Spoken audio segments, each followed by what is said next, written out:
Hello guys, welcome back to our channel. Today we continue our story, so let's get started. Wasn't something we could fight. Morning was our only hope. Mia spoke up, her voice barely above a whisper. What if it doesn't wait until morning? What if it comes back? Eric sighed, his shoulders slumping. Then we stick together. No one goes anywhere. Alone we keep the lights on and we wait. Jess finally looked up, her face pale and tear streak. And if it gets in? None of us had an answer for that. The unspoken truth settled over us like a heavy blanket. If it got in, there was nothing we could do. We spent the rest of the night in silence, the weight of fear pressing down on us. The fire in the hearth burned low, casting long flickering shadows across the room. Every creak of the cabin, every gust of wind outside made us jump, and all the while the question lingered in my mind: what if it was already inside? The minutes crawled by like hours, every tick of the clock a cruel reminder of how far we were from dawn. The cabin had grown unbearably quiet, save for the faint crackling of the dying fire. None of us dared to move too far from one another. Eric kept his grip on the fire poker, his knuckles stark white against the dim light. Mia sat on the couch, rocking slightly as if to soothe herself, while Jess kept her knees tucked to her chest, her wide eyes darting to every shadow. I kept pacing, the cayenne of anxiety in my stomach tightening with every creak of the wooden floor. My thoughts spun in circles, trying to make sense of what we had seen, what we had heard. The photo of Ryan, the voice at the door, the shadow by the window. None of it fit together in any rational way. It's testing us, Mia said suddenly, her voice breaking the silence. We all turned to look at her. She was staring at the floor, her arms wrapped tightly around herself. It's trying to see what we'll do, how far we go.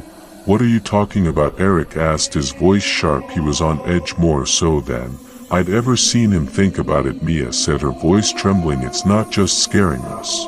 It's playing with us. The photo, the laughter, the voice. It could have come inside already if it wanted to, but it's waiting, watching. That's insane, Eric said, though the fear in his eyes betrayed him. Is it? Mia shot back, her tone biting. Tell me one thing about this that's normal, just one. Eric didn't respond. None of us did. The quiet stretched out again, heavy and oppressive. The fire was almost out now, the shadows in the room growing longer and darker. I could feel the tension in the air, a pressure that made it hard to breathe. And then, without warning, the front door slammed open. The sound was deafening in the silence, the force of it sending gusts of cold air rushing through the room. We all screamed, jumping to our feet as the door banged against the wall, the hinges groaning under the strain. Eric raised the fire poker, his hands shaking, but there was nothing there. The doorway was empty, the forest beyond shrouded in darkness. Close it, Jess said, her voice shrill with panic. Eric rushed to the door, slamming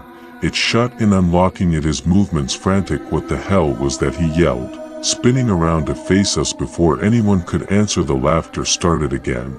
This time it was louder, harsher, and unmistakably inside the cabin. It echoed off the walls, coming from everywhere and nowhere all at once. The sound was maddening, like nails scraping against my brain. It's here, Mia whispered, her face pale. The laughter grew louder, more distorted, until it felt like the walls themselves were vibrating with the sound. I clapped my hands over my ears, but it didn't help. It was in my head, burrowing deeper with every wheezy chuckle. Makey, it stopped. Jess screamed, tears streaming down her face. She bolted from the corner, sprinting toward the kitchen. In a blur of panic, Jess, wait, I shouted, my voice cracking as I took off after her. My heart pounded in my chest as I raced around the corner, barely keeping up with her frantic pace. But as I rounded the doorway to the kitchen, I stopped dead in my tracks. Jess, who had been running at full speed just moments ago,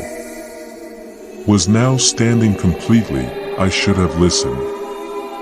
Generated on March 25th, 2025.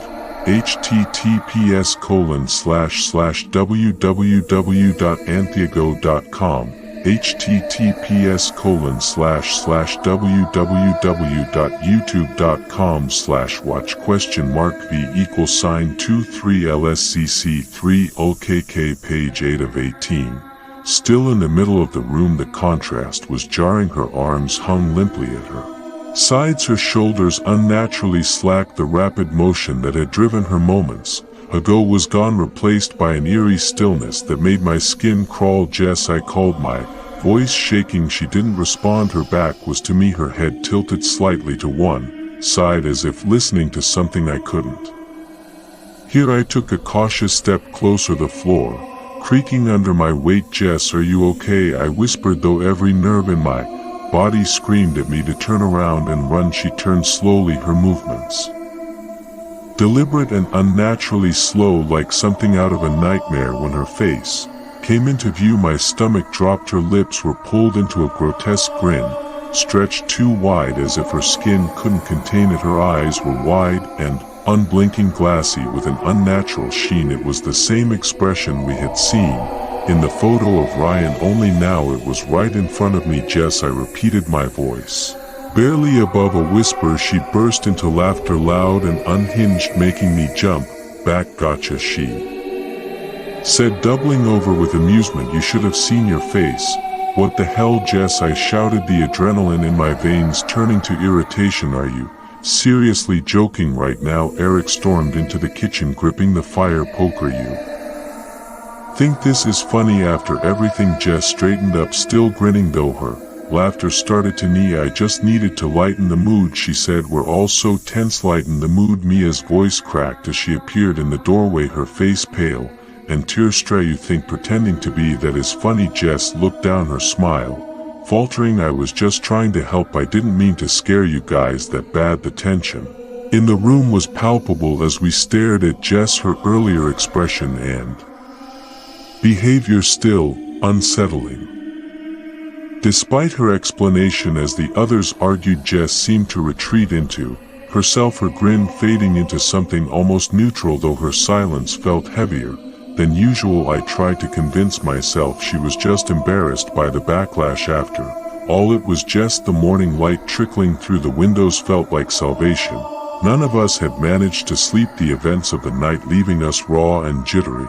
Jess was unusually quiet, but otherwise acted normal, almost too normal, like she was trying to smooth over the tension from the night before. The rest of us didn't bring it up, each of us silently agreeing to focus on getting out of the cabin. "We head for the car," Eric said, gripping the fire poker like a lifeline. "Stay together," Mia added. We packed quickly, grabbing only what we could carry. It wasn't much. The path to the car was about a mile through dense woods, but we couldn't risk staying. The woods were eerily silent as we left the cabin behind. Even the birds seemed to have fled, leaving only the sound of our hurried footsteps crunching over leaves and twigs. Jess walked in front of me, her usual confident stride subdued. Eric led the group, his eyes scanning every shadow, the fire poker ready in his hands. Mia stuck close to my side, clutching a flashlight like it was her only shield. The tension was suffocating our paranoia, the only thing chasing us. The path seemed to stretch endlessly, the dense trees making it impossible to tell how far we'd come. When we finally reached the car, a wave of relief washed over us. Eric fumbled with the keys, his hands shaking as he unlocked the doors. Mia and Jess slid into the back seat, their tension palpable as they buckled, and I climbed into the passenger seat next to Eric, my hand shaking as I shut the door behind me. Eric quickly got into the driver's seat, tossing the fire poker onto the floor of the passenger side. Before starting the engine, the car lurched forward onto the dirt path that would eventually lead us to the main road. For the first hour, the only sounds were the hum of the engine and the occasional rustling of branches against the car. It felt surreal, like we'd left something behind that was still with us somehow. "Do you think Ryan's still alive?" Jess finally broke the silence, her voice quiet but sharp enough to cut through the tension. Eric gripped the wheel tighter, his jaw clenching. "I don't know. What are we going to tell the police?" Mia asked, her voice trembled, and she glanced at me as if I had the answer. "We'll tell them the truth," I said, though the words felt hollow. "That he went missing, that we saw something." "Something?" Jess echoed, her tone dripping with sarcasm. "Do you think they're going to Believe we ran from some whatever the hell that thing was. Eric sighed, his frustration bubbling just beneath the surface. We'll deal with it when we get to a station, right? Now we just have to get there. The car fell silent again, the weight of Eric's words settling over us. I stared out the window, watching as the trees blurred past, their gnarled branches intertwining like skeletal hands. My mind kept circling back to Ryan. His laugh, his stupid jokes, the image of him grinning in that haunting photo burned into my memory as the hours dragged on. The tension in the car shifted from fear to exhaustion. The sun began to dip lower in the sky, casting long shadows across the road. Jess fidgeted in her seat, glancing occasionally at the GPS on Eric's phone. How much longer, she asked, her voice tinged with irritation. Eric glanced at the screen. Another hour, maybe more. The map says we'll hit a highway soon. Mia sighed, leaning her head against the window. I just want this to be over. We all do, I said, though the words felt meaningless. None of us knew if this nightmare would end. When we reached civilization, the golden light of the setting sun slowly gave way to the muted hues of dusk, though the forest seemed to change with the fading light. The shadows growing longer, darker, more oppressive. The road narrowed and the trees pressed closer, their branches forming a canopy that blocked out the remaining light. Eric slowed the car as the GPS directed us to take another turn. The new road was narrower still, the pavement cracked and uneven. The air inside the car grew heavier, the oppressive silence broken only by the soft hum of the engine. It was as night fully descended that the first haunting returned. Without warning, something slammed against the windshield with a deafening thud. We all screamed, the sound ripping from our throats in unison. The smiling figure was suddenly there, its face pressed against the glass. The grotesque grin stretched impossibly wide. Its hollow dark eyes stared directly at us, unblinking, as if it could see into the very core of our terror. The pale flesh of its face was flattened against the windshield, almost translucent under the dim glow of the dashboard lights. What the hell is that? Jess shrieked, clutching the sides of her seat. Eric's voice cracked as he yelled, hold on. He floored the gas pedal, and the car lurched forward. The figure clung to the windshield for a moment longer, its grin never wavering, before it slid off with a sickening scrape. Its body crumpled unnaturally as it hit the ground, but when I turned to look back, it was already standing, its head tilted slightly, that terrible grin still etched across its face as it watched us speed away into the darkness. The car sped down the winding forest road, the oppressive silence inside only broken by the occasional GPS directions. Eric Shands gripped the wheel so tightly his knuckles turned white, and I could see his jaw set in a rigid clench. Every so often he darted a glance at the rearview mirror, as if expecting the smiling figure to reappear at any moment. Jess sat in the back seat, her arms crossed tightly over her chest, her gaze fixed on the window. Mia sat beside her, gripping the edge of her seat, her wide eyes darting between the passing trees and the GPS screen on Eric's phone. Neither had spoken since the figure slid off the windshield, and I didn't blame them. My own thoughts were a chaotic mess, and every shadow outside looked like it might leap out and attack us. Finally Mia broke the silence, her voice trembling. What the hell was that thing? No one answered. Jess shifted uncomfortably, pulling her jacket tighter around herself, but said nothing. Eric kept his eyes on the road, his jaw flexing as he worked through his own thoughts. I wasn't sure if I should try to comfort Mia or stay silent, but the words came out before I could stop them. It wasn't human, I said, my voice hollow. Nothing human moves like that. Eric exhaled sharply through his nose, his version of a bitter laugh. No kidding, do you think it's following us? Jess finally asked, her voice low and edged with fear. I don't know, Eric admitted, but I'm not stopping to find out. The GPS chimed again, its mechanical voice startlingly loud in the quiet car. In 3 miles, turn left. We're not far from the highway, Eric said, his voice strained but steady. Once we're out of the woods, we'll head straight to the police. He paused, glancing in the rearview mirror. Again, they'll know what to do. Mia scoffed softly. You think the cops are going to believe us that something is out here chasing us? What are we even going to We tell them the truth, I said, though even as I spoke the words I wasn't sure I believe. Then we tell them about Ryan, about what happened at the cabin, about that thing. Jess shook her head, letting out a humorless laugh. Yeah, great, hey officer, there's a smiling monster in the woods that'll go over well. We don't have another option, Eric said, his tone final, unless you want to go back and deal with it yourself. That shut Jess up and the car fell silent again. Outside, the trees pressed closer, their skeletal branches forming a canopy overhead that blocked out the moonlight. The road was barely wide enough for the car now, the cracked pavement littered with fallen leaves and debris. I glanced at the GPS screen. We were still 2 miles from the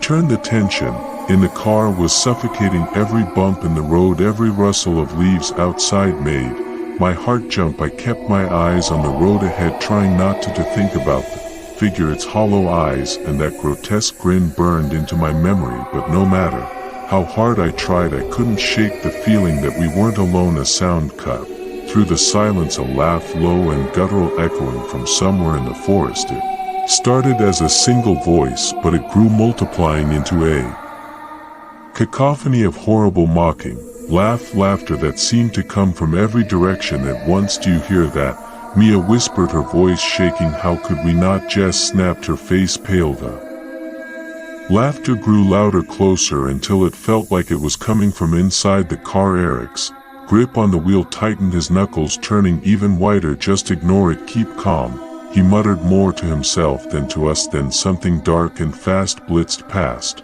the car. It was just a blur at first, but it circled back, darting so close to the windows that we all flinched. The figure moved too quickly to see clearly, a shadowy presence that seemed to defy logic. It passed over the roof of the car, the sound of its movement a low whooshing growl. What the hell is that? Jess screamed, pressing herself back against her seat. It's toying with us, Eric said through gritted teeth, his voice trembling. Just hold on. The shadow disappeared as quickly as it had come, leaving only an eerie stillness in its wake. We all sat frozen, barely daring to breathe, our eyes darting around as we waited for it to return. But instead of the shadow, the headlights illuminated something else. A massive tree had fallen across the road, its thick trunk blocking our path completely. The jagged ends of its branches stretched out like skeletal fingers, and the bark was splintered as if it had been ripped apart by some immense force. Did that just fall? Mia asked, her voice barely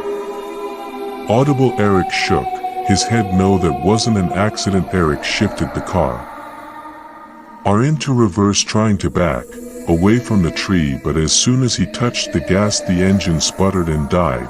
No, no, no, he muttered frantically, turning the key, but the car wouldn't start. The oppressive silence outside seemed to seep into the car, swallowing every sound except Eric's panicked breaths. What now? Jess whispered, her voice barely audible.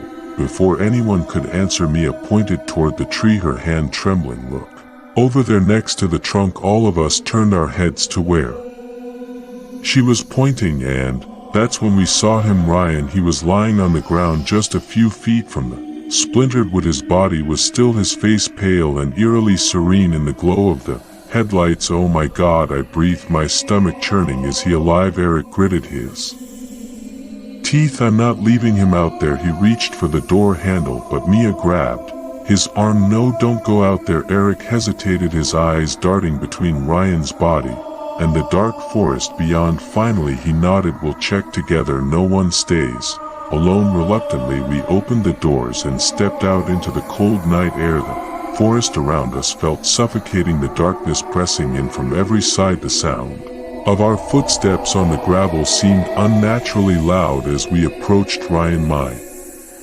heart pounded so hard it felt like it might burst. When we reached him, it was clear something was wrong. His body looked intact, no visible wounds or blood, but his eyes were open, staring blankly at the sky. His face was frozen in a strange expression, a wide, unnatural grin that made my skin crawl. Ryan, Eric called softly, kneeling beside him. He reached out to shake his shoulder, but Ryan didn't move. He's cold. Jess backed away, her hands covering her mouth. We need to get back in the car now, Eric looked at her, then at Ryan again. Something in his expression shifted and he stood.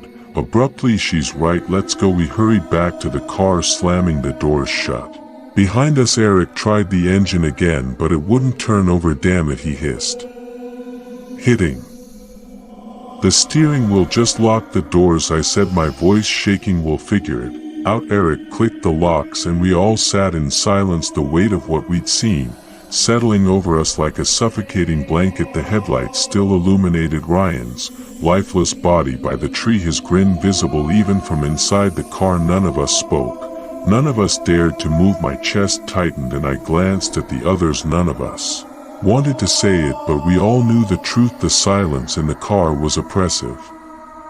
Every second stretching into eternity. The headlights illuminated Ryan's body near the fallen tree, his eerily serene grin visible even from this distance. None of us spoke. None of us dared to. It was as if we were waiting not for something to happen, but for something to end. Then the laughter started. It was faint at first, just a low chuckle. Jess stiffened in her seat, her hands gripping her arms tightly. "You hear that?" she whispered. We all nodded, no one daring to speak. The laughter grew louder, a chilling symphony of mockery that filled the car, its source impossible to pinpoint. It was low and guttural, then high-pitched and hysterical, as if dozens of voices were joining in. The sound wrapped around us, pressing in on all sides, drilling into our ears, until it became unbearable. "Make it stop," Mia whimpered, covering her ears. "Please make it stop." Eric slammed his hands on the steering wheel. "Damn it, what do you want?" he shouted into the void, but the laughter only grew louder, drowning out his voice, consuming every inch of space in the car. The sound was too much. My chest tightened and I could feel the walls of my mind cracking under the pressure. "We have to get out," I gasped. "We can't stay in here." Eric hesitated, his eyes darting to the dead engine, then back to us. Finally he nodded. "Fine, but stay together. No one wanders off." We unlocked the doors and stepped out into the night. The cold air hit me like a slap, but it did little to clear the suffocating weight of the laughter that still rang in my ears. Thanks for watching. That's enough for today. See you tomorrow, and have a horrible day. Bye.